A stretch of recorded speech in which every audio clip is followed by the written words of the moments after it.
दोस्तों प्रणाम।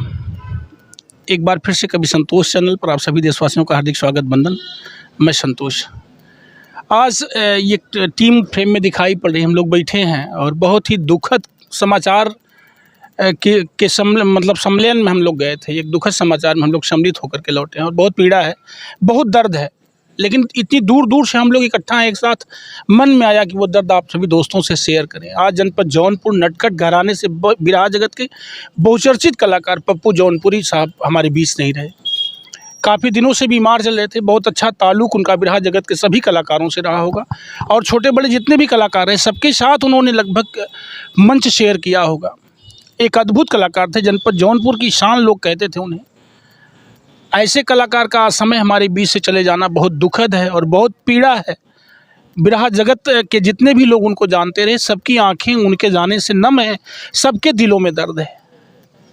आज हमारे साथ बिरहा जगत के बहुत अच्छे कलाकार अर्पित सिंह साहब, जो बचपन में जब बचपन में बिरहा सीख रहे थे तो पप्पू जी के यहाँ से ही शुरू किया था इन्होंने, हमारे बीच में मौजूद है। और हम लोग उनके अंतिम संस्कार में गए थे, वहाँ से लौटे हैं। ऐसे बैठे थे तो मन में आया कि एक वीडियो बातचीत की आप लोगों से शेयर करें। आइए, संतोष यदुवंशी जी चुटेहरा नटखट गुरु घराने से, जिस घराने से पप्पू जी गाते थे, उस घराने से आप ताल्लुक़ रखते हैं, उस परिवार से आप ताल्लुक़ रखते हैं, तो हमारे बीच में मौजूद हैं। छोटी छोटी वार्ता की अंश जो है, वार्ता का क्या अंश रखना है, बस पप्पू के प्रति 2 शब्द रखना है।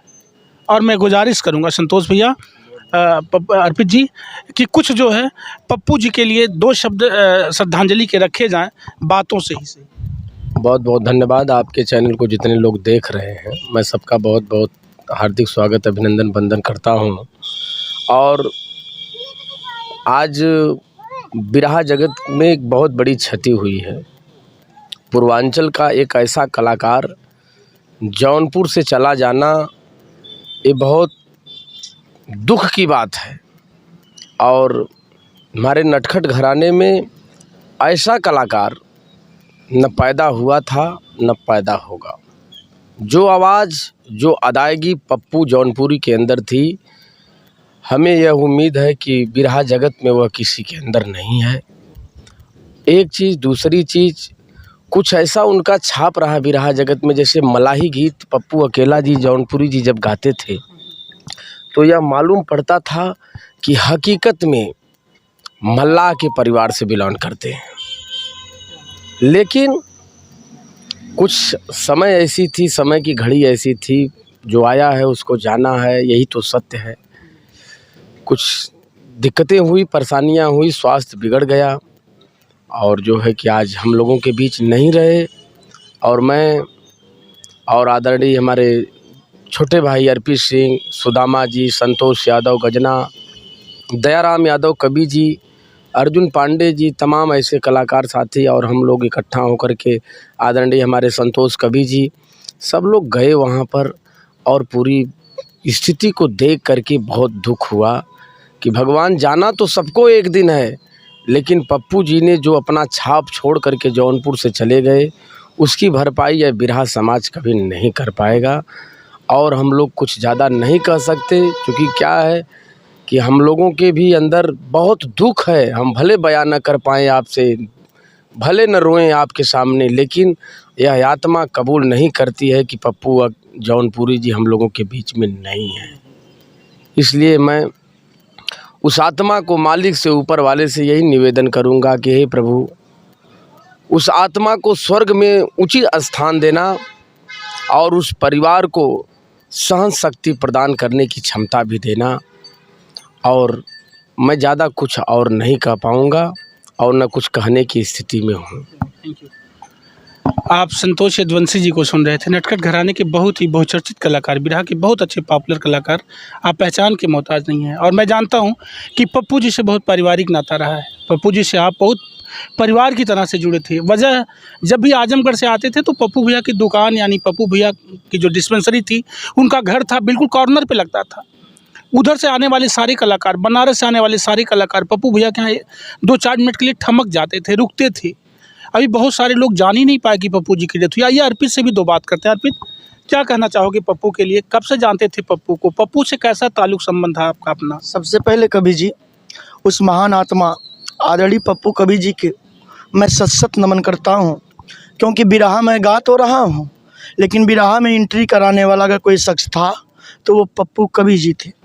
जिस प्रकार अपने बच्चे को माना जाता है, अपने बच्चे का जतन माँ बाप करते हैं, उसी प्रकार से पप्पू कवि जी ने मेरा जतन किया।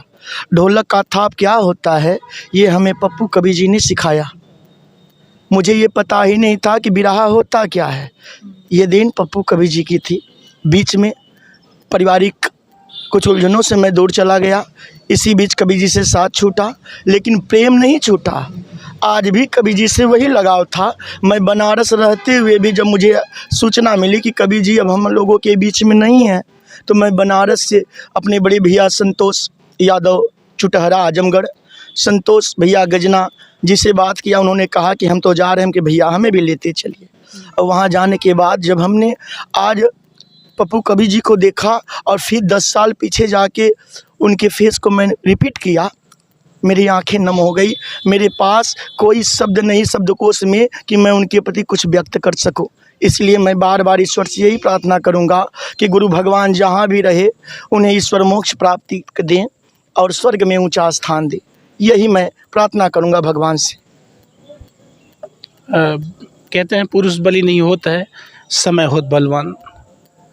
समय ने तोड़ा था पप्पू, ये समय ने तोड़ दिया। वो चेहरा आज जो हम लोगों ने देखा, बीमारी की वजह से जो परेशान शक्ल उनकी दिखी, जो चेहरा दिखा, वो मुझे दर्द बहुत हुआ। सही अर्पित कह रहा, सही कह रहा अर्पित की बहुत दर्द हुआ, बहुत पीड़ा हुई। जब वो ज़माना था पप्पू भैया, बिल्कुल लगता था कि मतलब जैसे 58 साल की उम्र में लगता था 45 साल की उम्र। जैसे हम लोग कभी यह महसूस नहीं कर पाए कि पप्पू जौनपुरी जी कभी बुजुर्ग होंगे। मुझे लगता था कि जब वो मंच पर अपनी गीत को पेश करते थे ना, तो पहली बात तो बिरहा जगत में किसी कलाकार से 19 का गीत अपनी नहीं गाया हुआ। पूरे बिरहा जगत में सबसे चढ़ बढ़ कर के ही गीत गाते थे। और मैं तो बिरहा जगत में यही मानता था कि यह तो बिरहा जगत का फुटबॉल है पप्पू अकेला जी। कभी या नहीं। क्यों अर्पित में कैसे? एक बात हम बता दें कवि जी के साथ हमने 3 वर्षों तक अपना समय व्यतीत किया हुआ है। ऐसा पूर्वांचल में कोई कलाकार नहीं जिससे आदरणीय पप्पू कवि जी का बिरहा न हुआ हो। और जहाँ तक बात सम्राटों की है, तो मैं सम्राट की संज्ञा उन्हें ही दे सकता हूँ, जो कि पूरे पूर्वांचल में ऐसा कोई ज़िला नहीं बचा, ऐसा कोई गांव नहीं बचा, ऐसा कोई कलाकार नहीं बचा जो हमारे कवि जी आदरणीय पप्पू कवि जी से मात न खाया हो। ये मेरे आंखों देखी हाल है। मैं 3 साल में एक मंच भी मिस नहीं किया उनके साथ। टीडी कॉलेज पढ़ता था, वहाँ पढ़ाई में छोड़ता था, लेकिन बिरहा नहीं छोड़ता था। आज वही बातें सोच सोच के मेरी आंखें नम हो जा रही हैं कि अब हमारे आपके बीच में शायद पप्पू कवि अब नहीं रही और न ही हम आप पप्पू कवि को देख पाएंगे। मैं अपनी बातों को विराम दूंगा कवि जी। ये दर्द है और निश्चित तौर पर पप्पू जी ने सबके साथ त्याग किया था। जो भी सीखने वाले थे, गाने वाले थे, आप यथाशक्ति मदद करते थे, हेल्प करते थे। कला बहुत हेल्पिंग नेचर था पप्पू जी का। और मैं पुनः जो है संतोष भैया, मुझे लगता है कि उस दिवंगत आत्मा को ईश्वर अपने श्री चरणों में स्थान दे। जहाँ भी वो दिवंगत आत्मा जाए, भगवान परिवार को दुख सहन करने की शक्ति दे और उसे शांति दे। अच्छा लगा पप्पू भैया का अब तक जो साथ था। दुख है, बहुत पीड़ा है। हम लोग अलविदा, बाय बाय सभी दोस्तों से। और मैं चाहूँगा कि आप लोग भी अपने शब्दों में उस दिवंगत आत्मा के लिए विनम्र श्रद्धांजलि अर्पित करें। Thank you.